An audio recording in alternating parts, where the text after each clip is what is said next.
asking a very good question. I'll be honest with you. A lot of these women ain't gonna like it. I have a very important question that we should all ask ourselves. That question is, why should a man want a woman in 2026? Why should a man that is single, that is already living his life, possibly disrupt his life by taking on a woman?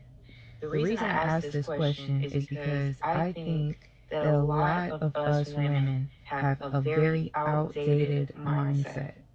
Women are not what they used to be. The image of a woman has been tainted by ourselves. I We agree with have that. totally destroyed our image. Anything positive that used to come to mind when you thought of a woman, we have dismantled.